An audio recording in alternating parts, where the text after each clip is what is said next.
contrário, Padre Pio. Podia ficar ali, mas os projetores eles cuidam um pouquinho dele, para não ter bom. Mais um recomeço, como diz o Otton, mais um encontro nosso, mais aprendizado em conjunto, é o que a gente espera para esse ano que começa. E nessa casa nós temos tido uma bênção sob a forma de coincidências de estar reunidos às segundas-feiras, sempre em momentos muito propícios, muito próprios, com as reflexões que a gente vem a fazer em conjunto. Aqueles que acompanham a gente aqui de uma forma frequente veem isso. Sempre que a gente está aqui, algum fato, algum evento, seja ele originário de qualquer tradição religiosa, faz com que a gente possa trabalhar em conjunto e crescer em conjunto a partir desse evento e daquilo que esse evento traz. Porque os eventos não são apenas eventos efemérides, são quase sempre todos eles que a gente fala aqui, são forças em ação. Né? E é o caso de hoje também, ainda bem. Na verdade, quando a gente marca o recomeço, eu juro para vocês que eu não escolho o dia 13 de janeiro, né? Porque esse dia tem relação com aquele evento XY. Eu faço muito por intuição. Graças a Deus essas coisas têm mostrado que são boas de serem feitas, porque a gente está aqui hoje num dia muito especial, e é isso que eu queria mostrar para vocês, a gente está em conjunto para esse novo ano que começa. Não poderia ser mais próprio dia. Por quê? No cristianismo, vocês alguns devem ter até visto isso até no jornal. A tradição cristã nos fala do dia 12, não do dia 13, como um dia especial, porque teria sido nesse dia que João Batista teria mergulhado, essa é a palavra, batismo significa isso, Jesus no Rio Jordão, dando início à missão, né, que depois veio, nós todos viemos a conhecer qual foi, e que foi tão mal compreendida pela maioria das pessoas, até pela maioria dos seus seguidores. Esse dia é um dia especial porque ele fala, porque naquele dia especificamente, a figura de Jesus de Nazaré, o homem, o grande Rabi, deixa transparecer com mais clareza para todas as pessoas a partir dali algo mais importante, que esse era o grande evento, era o grande trabalho daquele avatar. Deixa transparecer o Cristo. E vai deixando ao longo da sua caminhada de 3 anos, a partir daquele momento simbólico do mergulho, em que ele se deixa.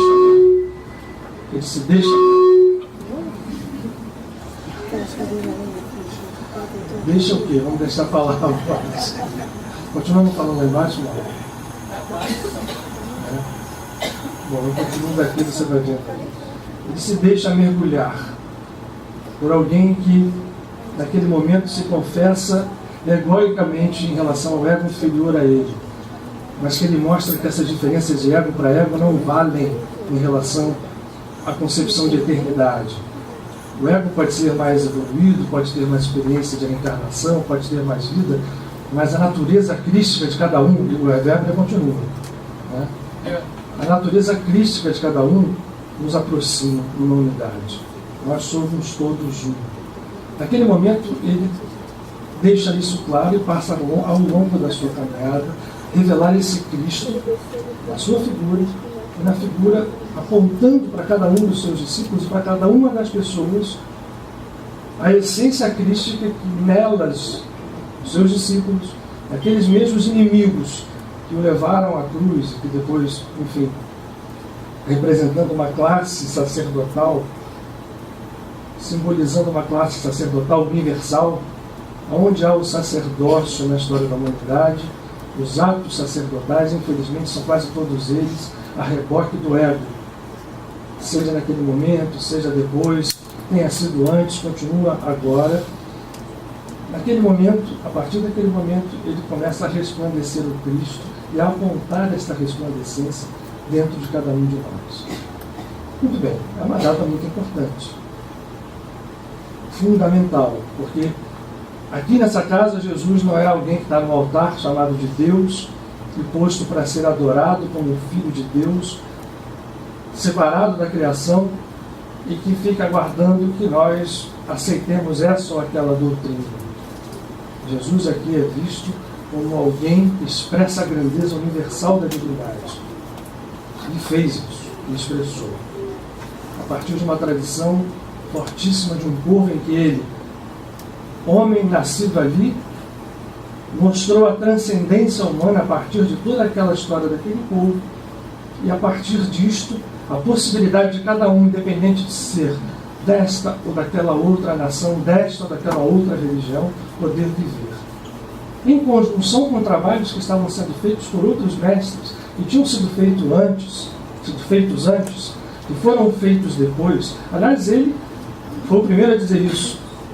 Eu venho para fazer uma obra que outros virão e farão iguais ou obras iguais ou maiores. Isso pouco me importa. A única coisa que me importa é ter deixado claro a mensagem de meu Pai, de que eu e o Pai, sendo um, convidamos todos vocês a serem um conosco. Isso foi feito. Foi feito e a gente vem lutando humanidade para poder entender. A nossa luta se traduz ao longo desses anos todos com expressões relativas a essa história muito egóicas. Se criou religiões em cima dessa mensagem, se criou sectarismos, se criou fundamentalismos, cada um se achando mais dono da verdade do que o outro, e a gente perde a essência disso tudo e não consegue recuperar se a gente não para olhar e contemplar essa unidade que está ali, como que aguardando ser entendida. E qual é, quando a gente entende, qual é a consequência desse entendimento? A consequência desse entendimento se reflete praticamente, de forma prática na nossa vida. Esse não é apenas um entendimento que nos leva a uma contemplação espiritual, desligados do mundo, estando num plano para depois, quando a gente desencarnar, a gente melhorar. Esta concepção entendida, vivenciada e redefinida dentro de nós, redesperta dentro de nós, ela gera uma consequência prática na nossa vida sob a forma da grande cura, que é o que a gente chama. A grande cura não se restringe apenas à cura de doenças físicas, doenças emocionais, estados emocionais. A grande cura, ela é a transformação completa da ilusão. Quando acontece a grande cura, nós recebemos essa cura e passamos imediatamente a sermos também mensageiros ou emissários desta cura.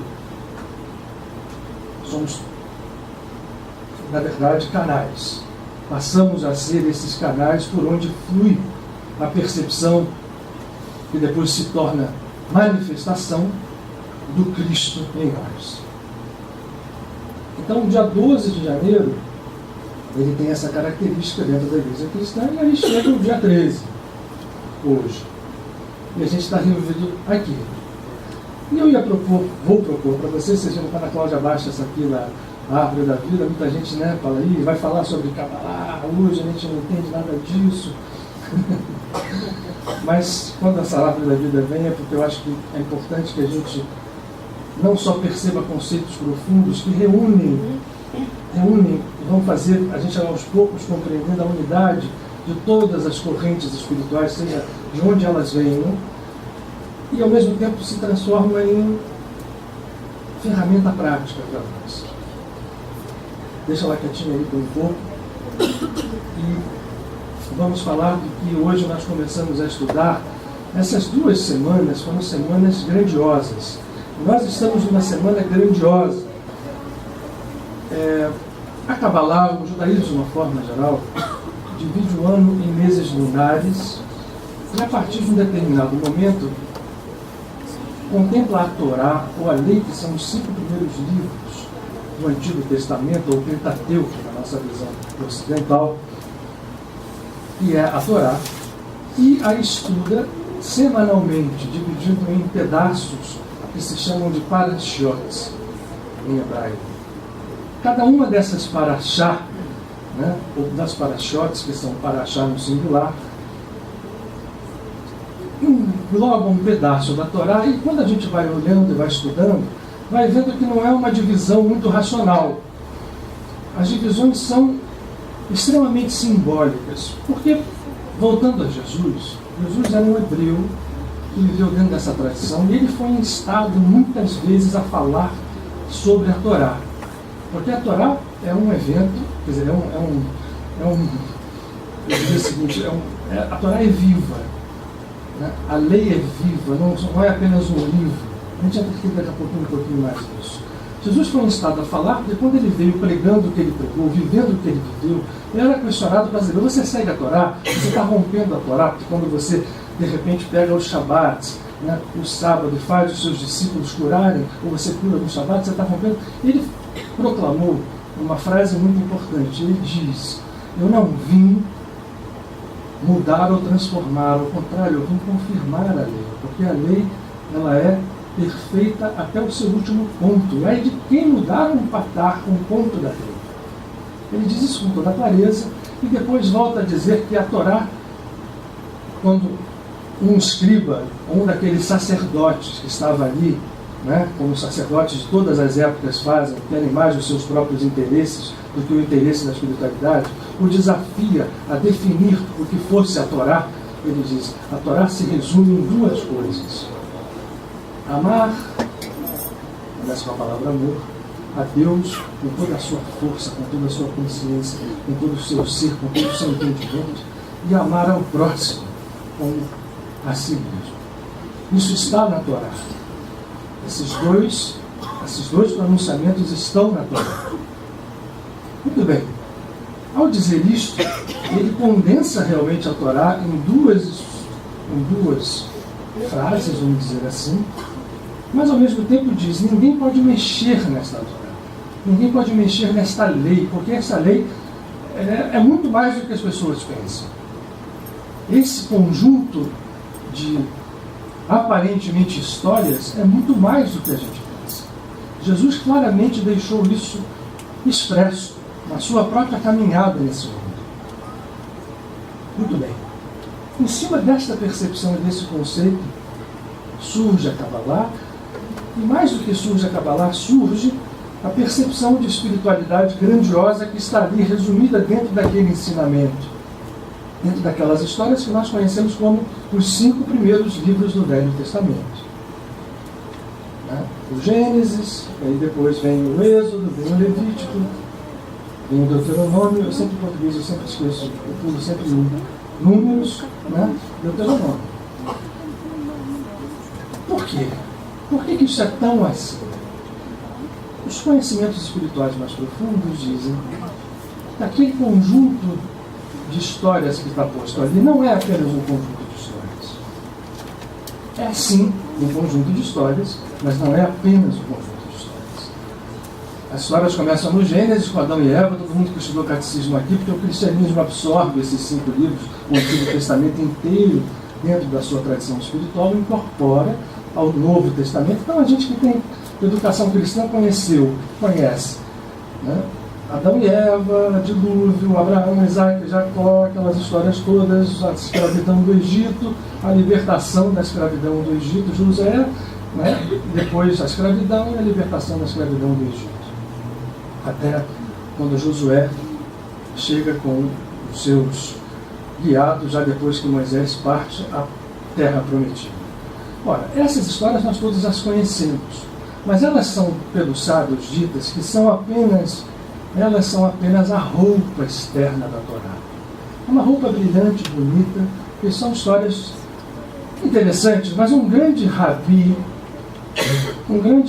da tradição espiritual hebraica dizia: olha, se a Torá fosse apenas uma história ou um conjunto de histórias, não valeria a pena de nenhum modo estudá-la, porque há outras histórias muito mais interessantes, muito mais belas, muito mais, né, que atrairiam muito mais do que a Torá. Então a Torá tem que ser vista com essas histórias, mas com um simbolismo que vai sendo aos poucos revelado àqueles que se aprofundam nesse estudo, que não é um estudo intelectual, é muito mais um estudo com o coração.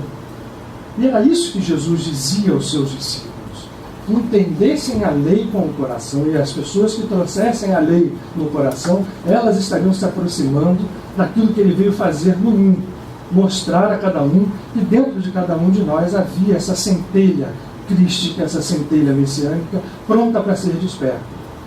Estudar a Torá era uma das formas de se chegar a esse entendimento.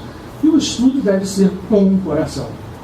Ora, estudar com o coração significa você colocar o sentimento nisso. Colocar o sentimento significa o quê? Fazer com que o amor possa transbordar dos nossos processos. Esse estudo, os mestres cabalistas dizem, possui diversos níveis. O primeiro nível, esse nível da roupagem, da aparência, é seguido por alguns níveis de sentido figurado, simbólico, que você pode encontrar símbolos, né? Por exemplo, colocar a libertação da escravidão do Mar Morto como um símbolo da libertação da nossa alma. Nós saindo de uma escravidão. No Egito, a própria palavra Egito em hebraico, Mitzrayim, ela significa estreiteza, prisão. Ora, a libertação do Egito significa sair daquela estreiteza que o povo foi voluntariamente, porque Jacó veio com a sua família ao Egito e dali eles se tornaram escravos, mas escravos que tinham posses, que tinham dinheiro, que viviam muito bem, para se libertarem a partir do movimento divino. Essa é uma das formas de se entender simbolicamente a Torá. Só que não para aí. Os níveis vão descendo em profundidade, em profundidade, em profundidade, até, dizem alguns mestres, que a Torá possuiria, esse por si também é um número simbólico, 70 níveis de entendimento. O fato é, para a gente não se prender muito a isto, é de que um entendimento fundamental, eu já repeti isso aqui algumas vezes, alguns de vocês vão me desculpar pela redundância do ensinamento, mas é importante porque há sempre pessoas que não estão conosco sempre, para a gente colocá-los dentro da mesma vibração. Esse nível desce a um ponto de nós perdermos o sentido histórico. Em português é muito difícil, porque a gente lê a história, ela está aqui posta em inglês, nas línguas ocidentais. As línguas são línguas aglutinantes, são línguas que colocam as palavras, dão o sentido das palavras. Eu não consigo entender as palavras a não ser com elas juntas. O hebraico ele tem uma característica que eu posso pegar as palavras, como ele aparece, o hebraico, na Torá, e separá-las quase de uma forma ilegível como palavras. Surgem as letras como componentes de uma matriz, elas realmente são matrizes, postas em matriz, em linhas e colunas, e eu posso, portanto, no hebraico, perder aquele primeiro sentido histórico que está contando ali a história de Abraão, de Isaac e de Jacó, do Êxodo, e deixar com que as letras ganhem forma sozinhas, ou melhor dizendo, elas passam a aparecer como forças, porque isto é que são. Hoje a gente tem uma base da física moderna, né, um entendimento moderno da ciência para entender que é possível um circuito impresso, por exemplo, né, um circuito de semicondutores. Ele está ali impresso no papel, olha, aquilo ali tem uma coisa que parece um negócio escrito. E, no entanto, aquilo procede a intercâmbios, a passagens, a segurar a energia elétrica que passam por ali, e vão fazer um chip, por exemplo, de computador. Ora, uma letra hebraica, e aí é importante que a gente ressalte, isso não é um privilégio do alfabeto hebraico, isso pode ser visto no sânscrito também, é, portanto, uma fonte de energia. E a Torá é composta dessas milhões de letras que estão ali vibrando, posicionadas de uma forma tal, e foi por isso que Jesus disse: não se mexa na Torá, nem um ponto. Por quê? Se eu tiro um ponto daqui e boto para lá, eu mudei já o significado. A gente faz até permutações de letras, mas faz-se conscientemente. Como ela está lá, eu tenho que entender e buscando os sentidos cada vez mais e tirando as lições que surgem dali, e mais do que isso, tirando as forças que vêm dali. Todo mundo hoje já ouviu falar nos nomes de 72, os 72 nomes de Deus, que são um exemplo vivo disso. Isso já está mais hoje divulgado do que sempre foi. Ora, Os 72 nomes são uma composição feita a partir das letras da Torá em 3 versículos do livro do Êxodo, o 19, o 20 e o 21, que todos eles têm 72 letras. Essas 72 letras, de cada um dos 3 versículos, são compostas 3 a 3 e formam tríades que são relacionadas às forças angélicas que emanam da divindade. As forças que emanam de Hashem, do Senhor, ou do Deus incognoscível, e que, por sua vez, se espraiam pelo universo inteiro até se fixar dentro de cada um de nós. Tanto que, para alguns sábios hebreus, nós somos compostos, lá na última das nossas essências, de letras. Deram um grito aqui, né? Vou repetir. Somos compostos de letras. Isso, muito mal comparando, né, na visão hoje das supercordas, por exemplo, que é uma teoria na física que tem hoje, talvez a que esteja mais, de todas elas a que responde a mais perguntas, as supercordas nada mais são do que laços energéticos posicionados geometricamente, enfim, e que vibrando especificamente em frequências específicas, dando relação a tudo que nós conhecemos, a todas as partículas, fótons, elétrons, né, todas as subdivisões dentro do átomo. Ora, essas letras seriam, mal comparando, como essas cordas energéticas, só que em níveis muito superiores ao nível físico. Não estamos falando aqui de universo físico, estamos falando de universos que vão além do universo físico. Essa volta toda que a gente dá é para dizer que essas letras, portanto, que estão na Torá, são forças vivas. E quando se estuda a Torá em parashot, porções semanais, se condensa determinadas passagens que às vezes não fazem nem muito sentido, ou melhor dizendo, fazem sentido demais nesse olhar profundo. Que é o que nós vamos falar um pouco hoje, porque até sábado esteve em luz, eu gosto de usar esse termo, a Parashá de Beshalach, ou Beshalach, que fala da Torá no momento em que o povo hebreu, depois das 10 pragas, né, sai com Moisés do Egito e vai às portas do Mar Vermelho. E no Mar Vermelho o mar se abre. Ora, este milagre de abertura do Mar Vermelho tem uma força não só simbólica para cada um de nós, porque foi um momento dramático, né? Imaginem todo mundo preso na porta de um mar com o exército inteiro atrás, né? É morte certa. E naquele instante o povo começou a clamar a Deus. E Deus vai a Moisés e diz: vem cá, por que eles estão clamando? Manda eles entrarem no mar. E Moisés, que era muito fiel, vai e diz: olha, vamos seguir. E ninguém teve coragem de fazer isso. Os versículos que surgem, aqueles que eu falei, os 19, 20 e 21, contam exatamente esse exato momento da história, né? Alguém que era Nachshon vai na frente do povo e entra, e quando a água bate aqui, começa a cobrir, a fé dele fez com que o mar se abrisse e o povo inteiro passou. Mas ela estava ali com o braço. Essa é a história. Naquele momento surge uma libertação, um caminho de libertação para o povo inteiro que passa pelo mar aberto, vai para o outro lado, sai de Mitzraim, da estreiteza, e deixa os egípcios para trás, engolidos por esse mar. Ora, os símbolos são muitos, mas o símbolo da letra vai compor os 72 nomes, aqueles versículos lá, que são forças vivas, de ação poderosa para quem se conecta com elas e sabe meditar através delas. Acontece que, a partir dessa entrada no mar, coisas outras vão se sucedendo. E nesta Parashá, que terminou agora neste sábado, né, que foi o ápice dela em sábado, há um momento que no segundo instante no deserto, todo mundo feliz, o Mar Vermelho abriu, começa a reclamação contra Moisés. Eles tinham visto aquele fenômeno e começa a dizer: olha aqui, ah bom, o mar abriu aqui, mas a gente chegou e saiu num deserto. Lá no Egito era tudo legal, eu tinha comida, tinha tudo a valer, e aqui agora estou no deserto. Dá um jeito para isso. E reclamação, vem o maná.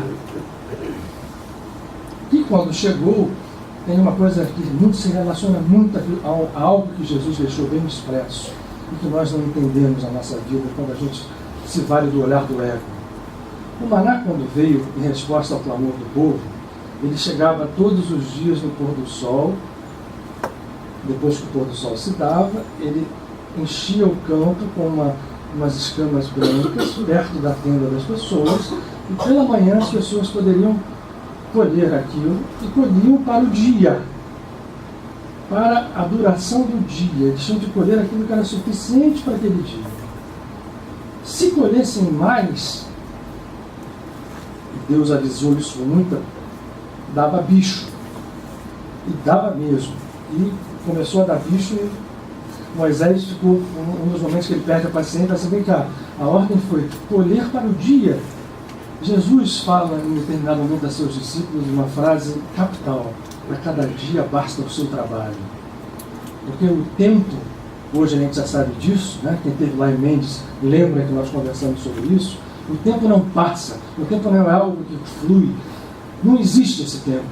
Existe algo supra-tempo, e o movimento que nós fazemos nesta criação é que gera os tempos relativos em que vivemos. Então quem faz o tempo somos nós com o nosso movimento, e se nós desprezamos o dia, nós não chegamos à eternidade.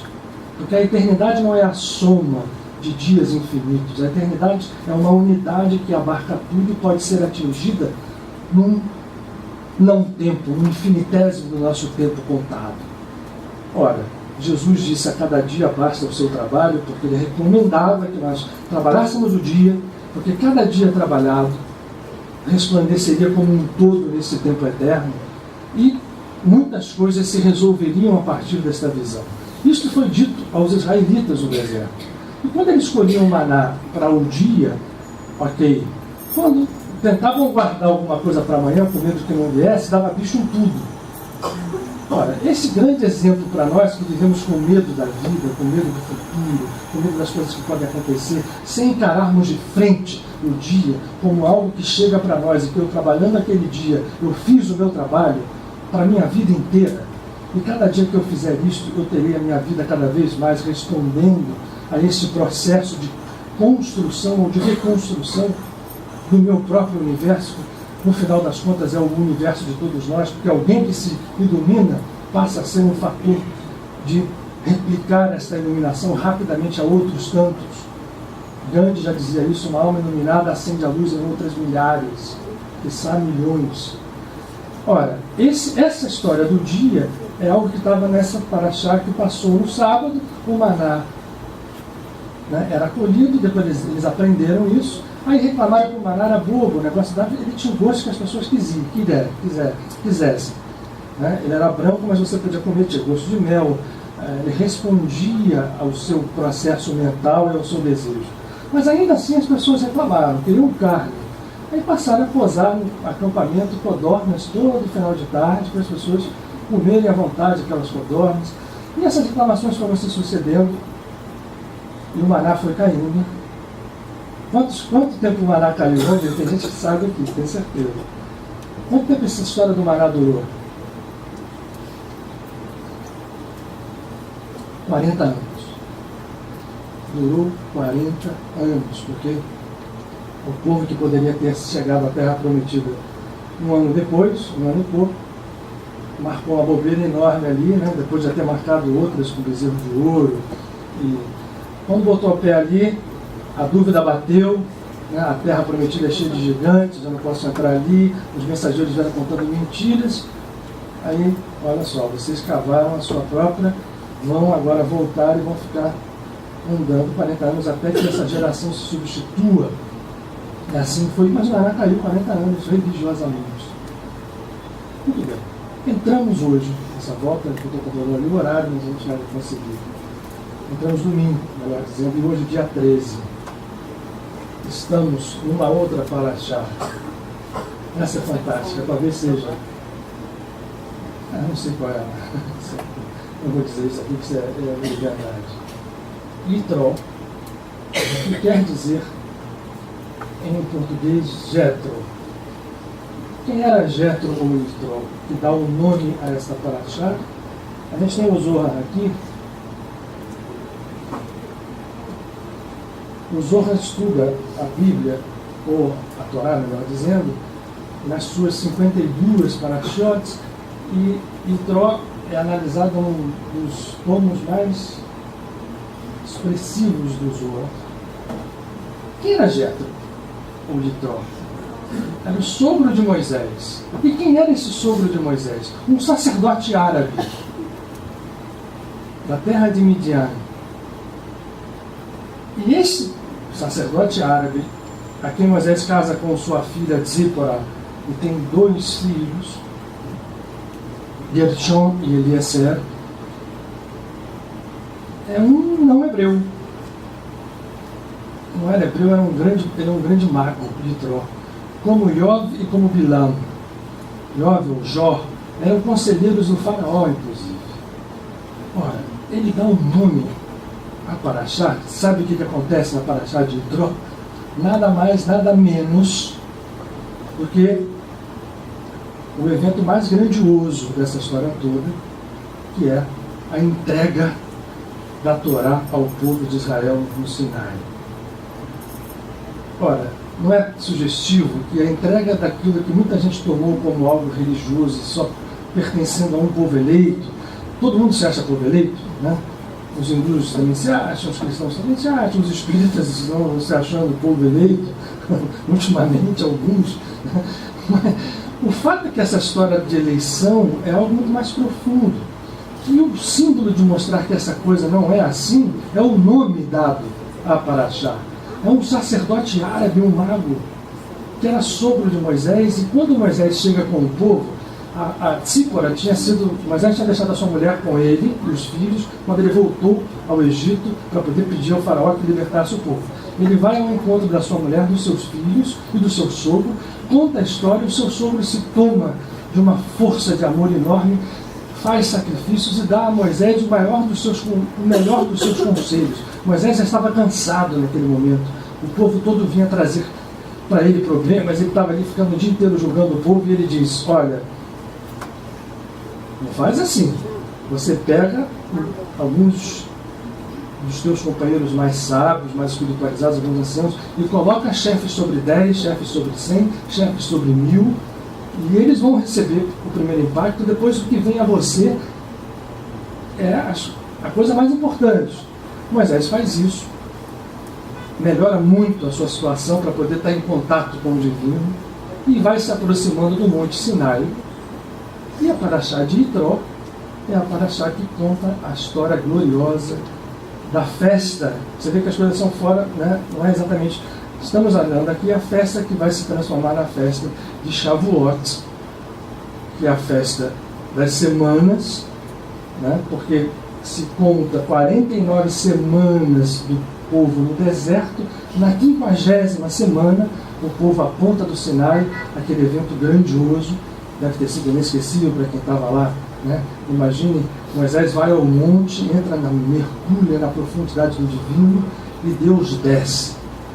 Vejam que há 2 movimentos: há um movimento de subida e há um movimento de descida, mas só há a descida quando ele, Moisés, sobe no monte em nome do povo. E Deus vem, né, o divino vem com seus anjos. Hoje eu vi aqui alguém botar novamente Sandalphon. Nas histórias paralelas à Torá, se conta que Moisés, ao subir, encontrou 3 anjos. Hatzikiel, que já era um arcanjo grandioso, que o passou a Peliel, e no final encontra Sandalphon, que leva as preces de Israel, e foi à frente de Sandalphon que ele começou a perceber a presença divina dentro dele mesmo, e foi nesse dia que explode sobre o monte o som dos chofarotes, todo aquele som de sirenes, de luzes, de relâmpago, e o povo todo apavorado ouvindo a voz. O povo ouvia a voz dos arcanjos falando em nome do divino, e Moisés via e ouvia e via. Ora, esse evento grandioso é descrito aqui. E depois, quando Jesus deixa o mundo, os apóstolos estavam reunidos no 50º dia na festa de Shavuot. para comemorar isto, porque o povo passou a comemorar a cada ano esse evento, a entrega da Torá. O que foi passado ao povo naquele momento? Não foram os 10 mandamentos apenas. Aliás, essa palavra mandamentos é muito infeliz, porque ela nos remete só a conceitos éticos, a conceitos morais, que não é... Lembra dos 70 sentidos?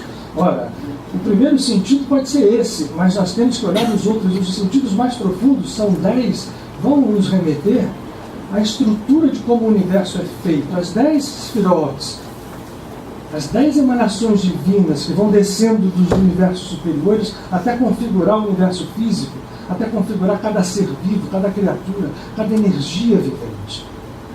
Esses 10 mandamentos não são 10 mandamentos. Em hebraico a palavra é Atzeret Hadibrot. Lembra da história do Abracadabra? São 10 falas de Deus. A palavra hebraica não são 10 mandamentos. Atzeret Hadibrot são as 10 falas de Deus. E são falas que devem ter sentidos cada vez mais profundos. E Moisés entendeu assim. Isso estava gravado em tábuas de safira. E quando Sandalfon, que foi quem entrega a Moisés essa tábua, as letras eram vivas e podia se ler dos dois lados, também tem um significado. Ora, isso o povo hebreu passa a comemorar, e Jesus comemorava isso, e os seus apóstolos comemoravam, junto com alguém, numa sala fechada, em Shavuot, que se dá a descida do Espírito Santo. O fogo do Espírito desce e toca cada um dos apóstolos, que eram 13, porque havia com eles Maria. Olha, estamos então, essa semana, essa volta inteira, foi dada para dizer que nós estamos sobre a luz da Parashá de Yitro. O que ela tem de especial? Além da história bonita que eu contei para vocês. Tem alguns segredinhos que a gente vai agora... Lembra da história dos níveis, das letras, das forças? Vamos falar um pouquinho disso agora em termos práticos. Eu escrevi 2 palavras hebraicas aqui.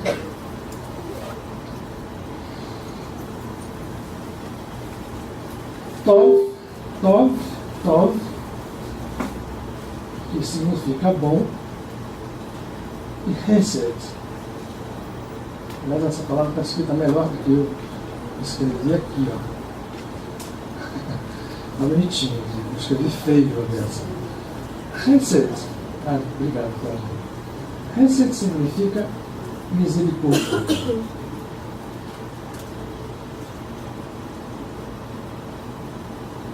O que bom e misericordioso tem a ver com Yitro, com o momento que nós estamos vivendo, o recomeço da casa de Padre Pio, no dia 13. Tov, as letras hebraicas são números. A palavra Tov, tendo somados os números das suas letras, vai dar 17. E a palavra Hesed, somados os números das suas letras, vai dar 72. A Parashá Yitro é a 17ª Parashá a ser estudada. E ela possui, do início ao fim, na Torá, exatos 72 versículos. Como isso tudo é levado em conta nos estudos mais profundos, o que está sendo dito aqui? Hesed, misericordioso.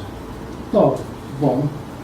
Mostram com clareza os fundamentos do divino mais poderosos, porque no momento em que ele desce e entrega àquele que sobe a sua presença, está em função a bondade e a misericórdia infinitas de Deus.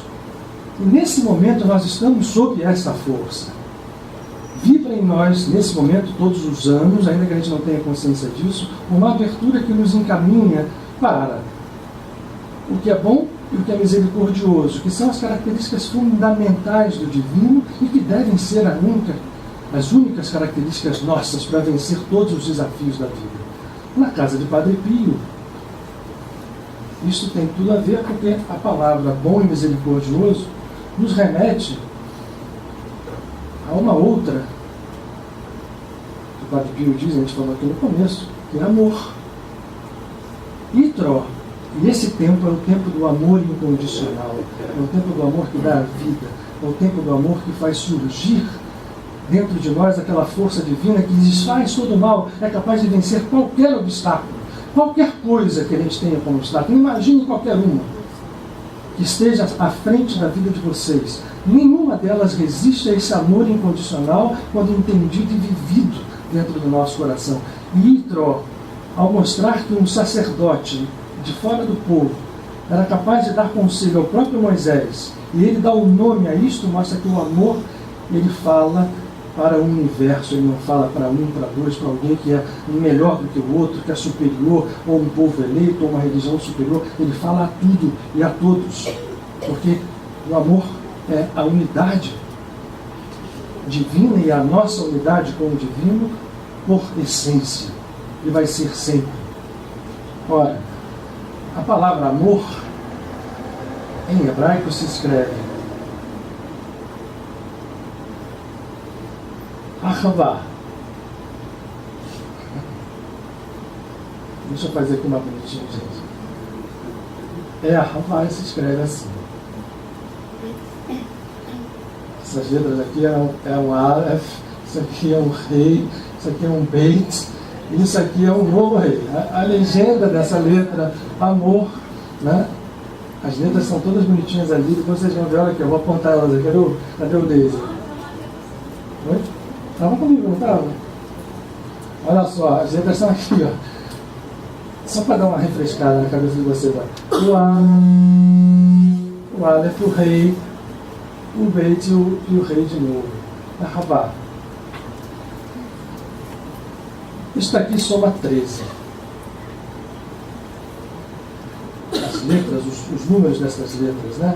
1, 5, 2, 5, somados dão 13. O número do amor, portanto, é 13.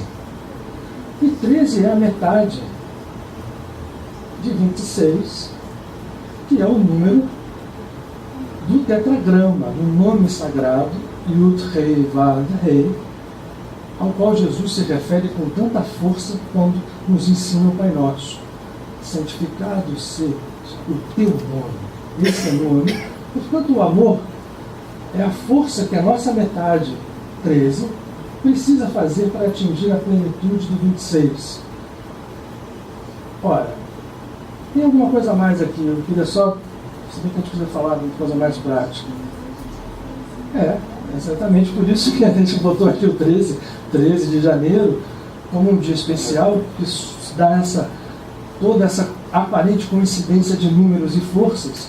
Esses dois números aqui, além de serem 72, a gente sabe, né?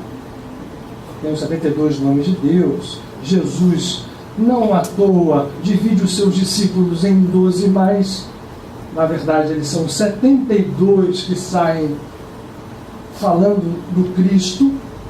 São forças crísticas, esse símbolo, quando Jesus utiliza 72 discípulos, é para falar: eu estou aqui apenas dando passagem à sabedoria do meu Pai, à força do meu Pai, e tudo aquilo que dele emana, sob a forma dos 72 sopros. Os seus discípulos são esses. Ora, na Kabbalah, esses números aqui não estão, mas tem relação com uma série que na Kabbalah é chamada a série do amor. Em matemática se chama a série de Fibonacci, que dá origem aos números áureos todos da natureza. A série de Fibonacci, né, começa com 1, você soma 1 mais 1 dá 2, depois você pega 2 mais 1 dá 3, e você vai somando sempre o número da frente ao número anterior. Né? Aí vem 5, 8, 13, depois vem 21, 34, vai aparecer, e nenhum desses dois está na série, mas eles são metade de números da série. 72 mais 17 dá 89, que faz parte da série. 17 vezes 2 dá 34, que faz parte da série de Fibonacci. 72 vezes 2 dá 144, que faz parte da série. Esses números, portanto, são metades de números que pertencem a esta belíssima série de Fibonacci, na qual está baseado toda a construção do mundo físico. Por que eu estou dizendo isso aqui? Ora, tá bom, beleza, enfim, o que é isso? Só que, né, na verdade, quando a gente tem 89 aqui, e soma 17, veja o seguinte, se eu somar os dois números de 89, daqui vai dar o quê? 17. Se eu multiplicar um pelo outro, 8 vezes 9, quem aprendeu tabuada? 72.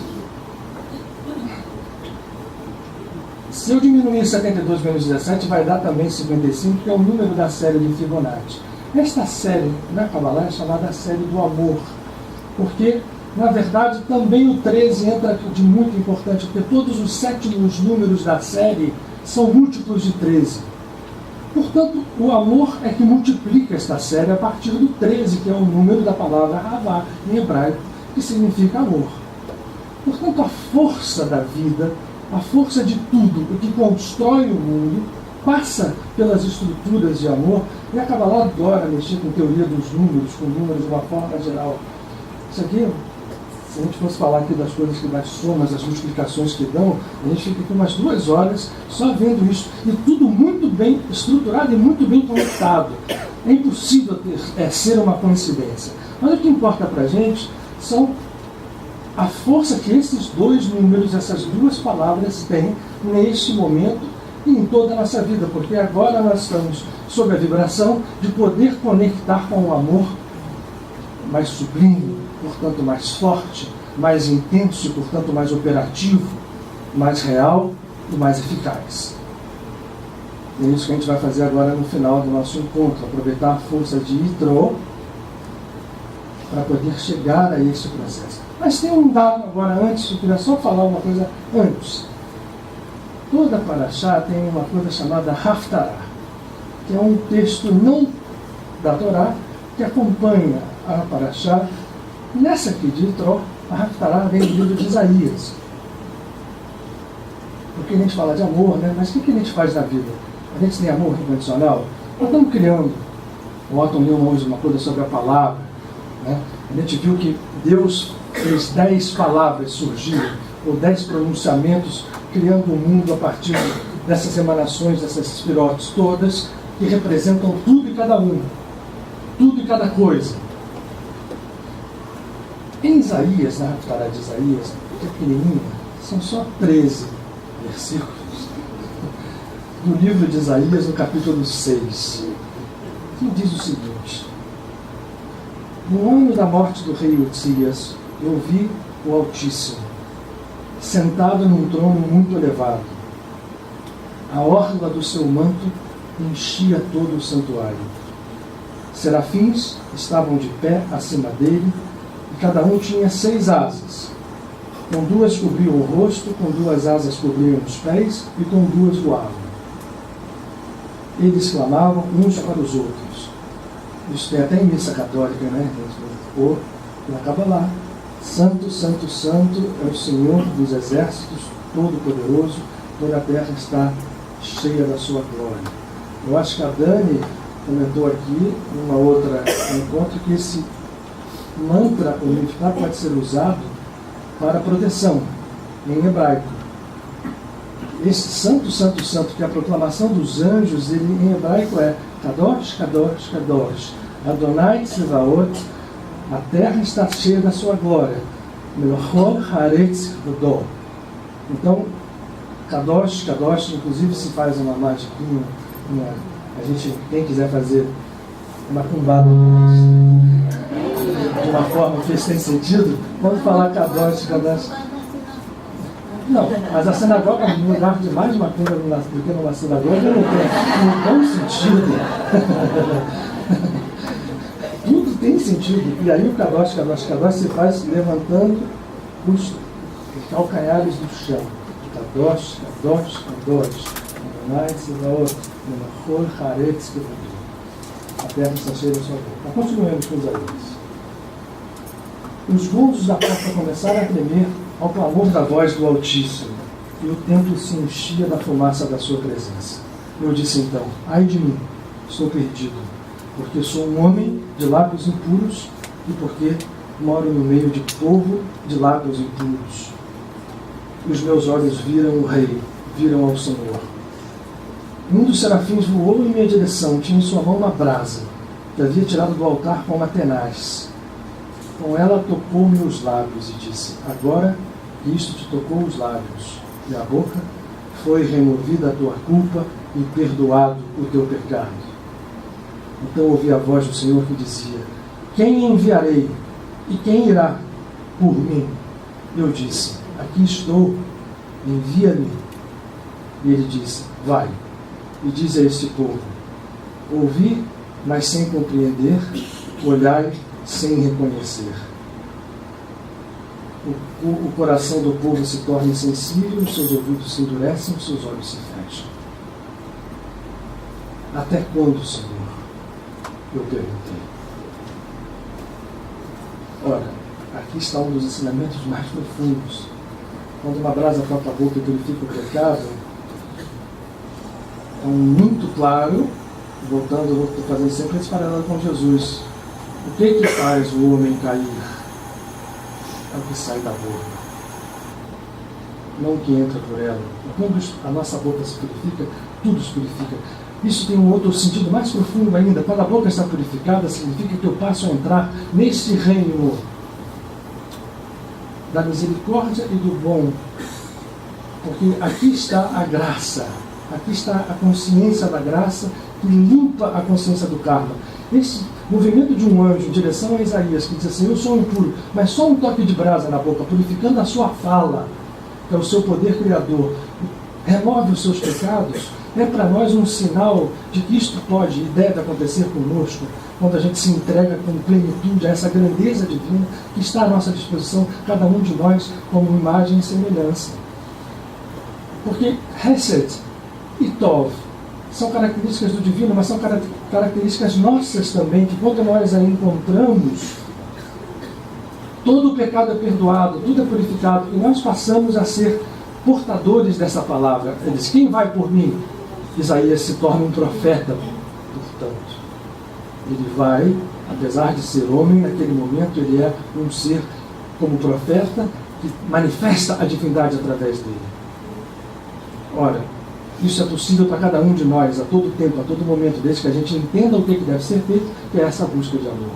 Eu não falei para vocês aqui, mas uma dessas somas de números da Fibonacci vai levar ao número 421, não vou explicar aqui porque não tem tempo, que é a 421ª palavra do Gênesis, ou melhor dizendo, as frases do Gênesis, que diz que é exatamente quando termina o dilúvio, e depois que aparece o arco-íris. Aliás, esse ano foi recheado de arco-íris.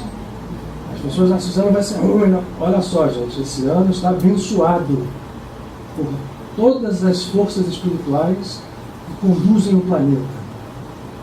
Então vamos tirar da bobagem a cabeça de que vai ter não sei o que, tem copo, não sei o que, vai ser. Não! O ano é reflexo nosso, nós podemos decidir isso agora.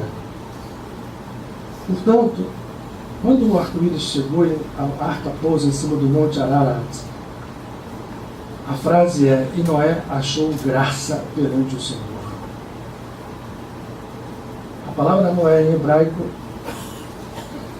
está baixa, né? Não posso apagar aqui? Está tão mal escrito que eu acho que pode.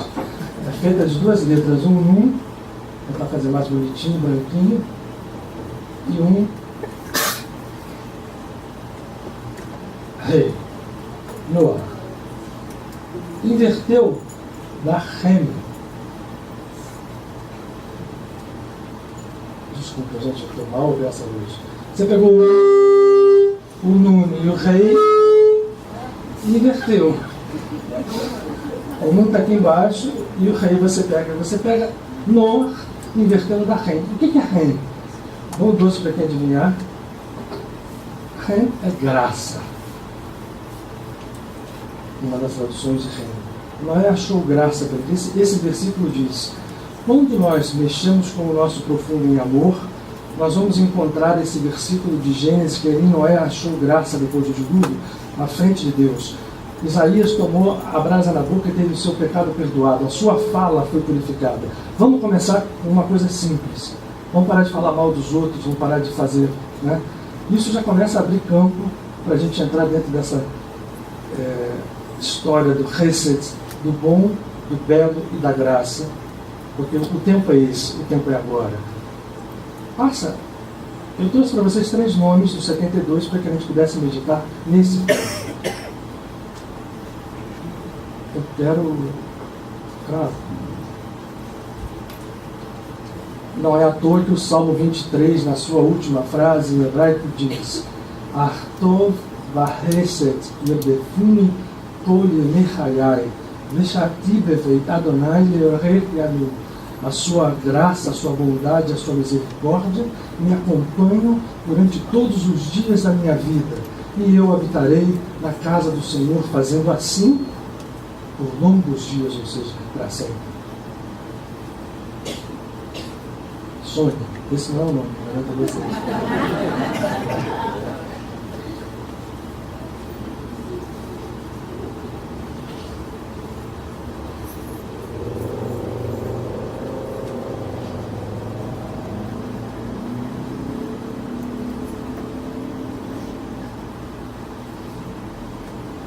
Primeira questão, porque aquilo que eu falei para vocês, esse quadro está aqui embaixo, mas ele está aqui. Esses 72 nomes, ou sopros, ou tríades de letras, são tiradas da Torá, de 3 versículos de 72 letras cada uma, 19, 20 e 21. Muito bem.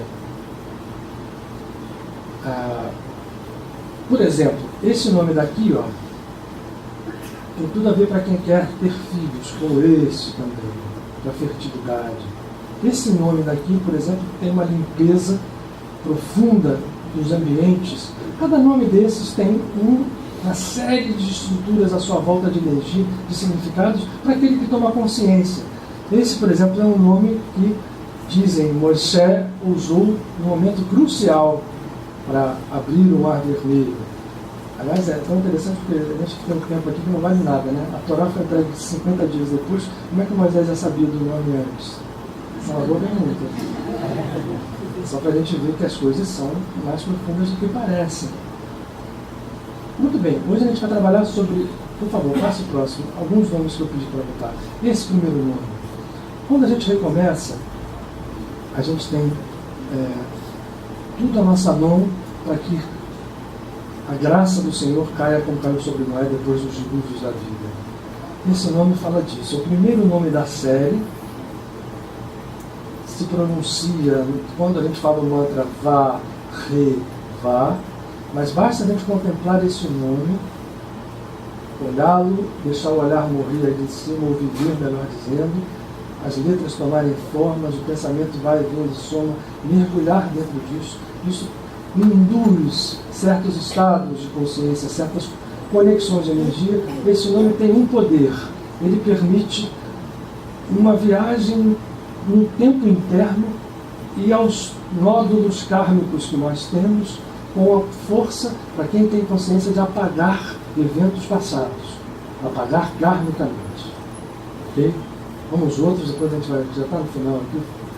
Esse é o nome por si só, Re-A, Rei-Ain, é um nome do amor incondicional. A gente falou de amor incondicional o tempo inteiro. Esse nome, quando meditado, nos ajuda a penetrar nos reinos desse amor e dessa misericórdia dentro de nós. A gente pode direcionar isso pensando em pessoas que a gente ama, mas a gente pode direcionar isso pensando só nesse estado de amor que a gente precisa carregar conosco para que isso possa recriar nos nossos universos a nossa vida. Mais um. E esse, Nun, Mem, Imem Sofit, Nu, Me, se pronuncia, é um nome utilizado para atrair para os recomeços. Sempre que a gente vai recomeçar algo de novo, como um ano, por exemplo, uma semana nova, atrai para os recomeços essas forças da graça. Essas letras posicionadas desta forma e as suas permutações levam à conexão da nossa alma, ou dos nossos estados de alma, a conexões com as spirotes que permitem que as forças divinas se manifestem através dessas estruturas em nós mesmos. Esse é o processo de meditação com as letras hebraicas. Nun, Mem, Mem, Sofit, fala então dos recomeços. Ele tem uma ligação com a abundância.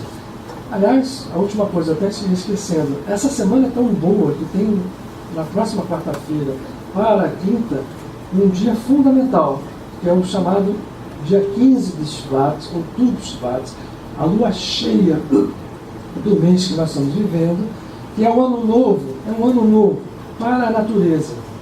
O que é mais símbolo de abundância, por isso que eu lembrei, do que a natureza? Que refloresce a cada ataque nosso, né? As árvores, as vegetações. Então, se recomenda muito que a gente faça.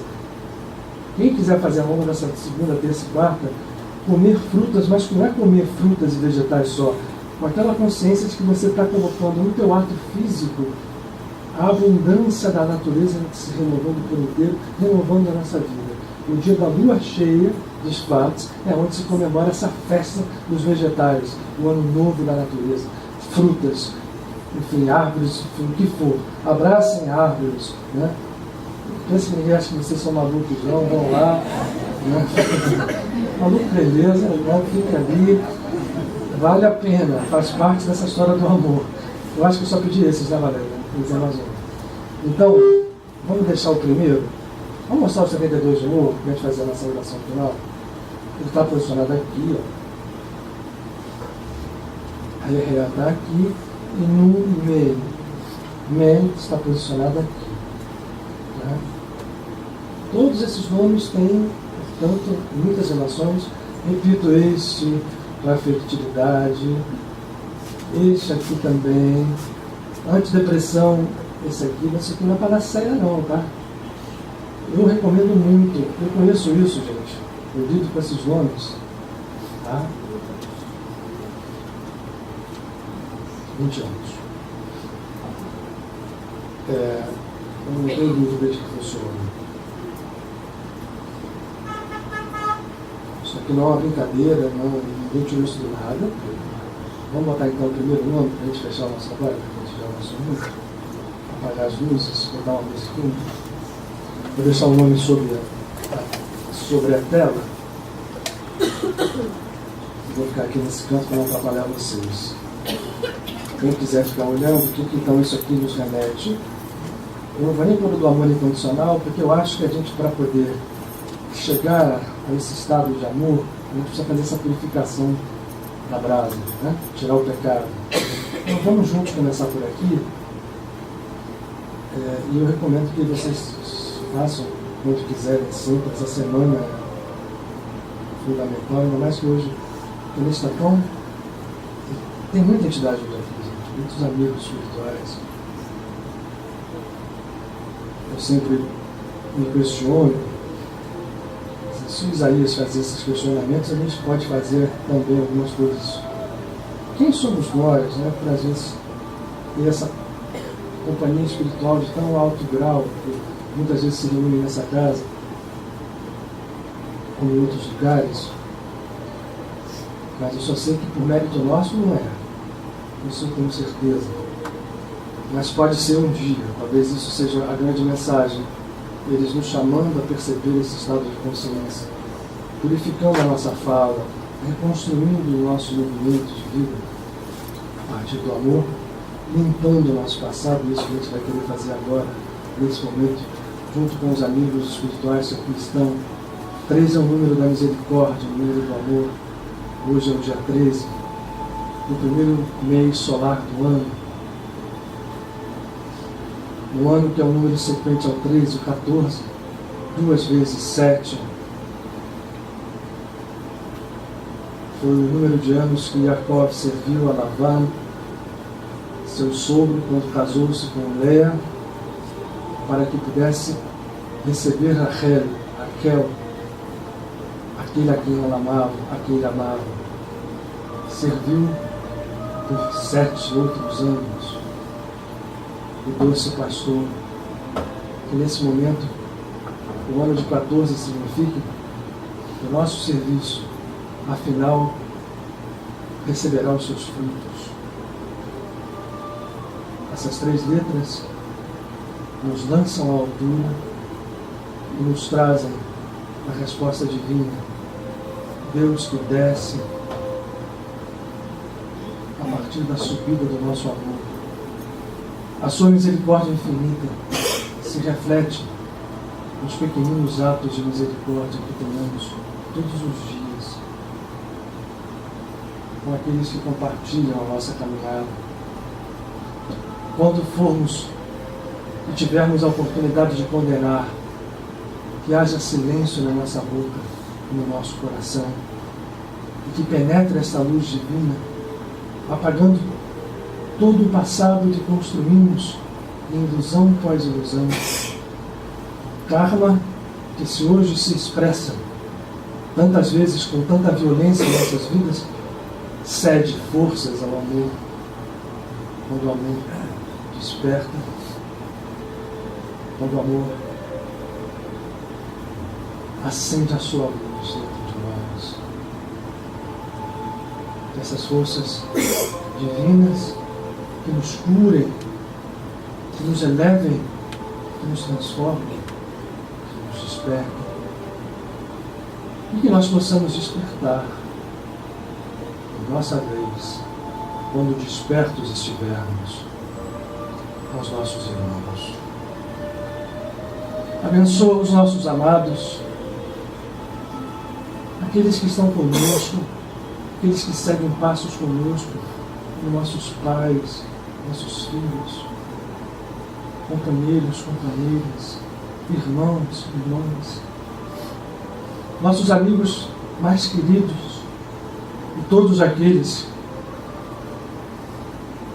que um dia serão nossos amigos. Nós abrimos mão de tudo que não seja o amor e o aprendizado que o amor traz, a força que ele traz. E pronunciamos com a consciência de amor: Kadosh, Kadosh, Kadosh, Adonai Tsevaot, Melchol Haaretz Kavodó. Para que purificados, plenos de amor e de vida, nós possamos purificar também. Para que redivivos, nós possamos fazer viver também.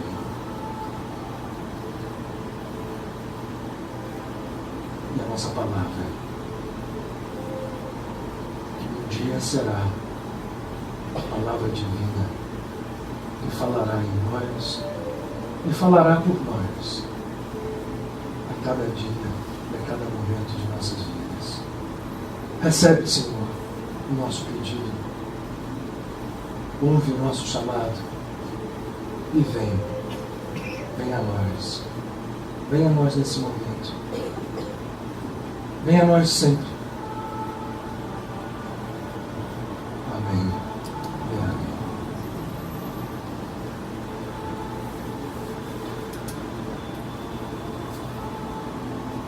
Obrigado a vocês. Que seja um grande ano.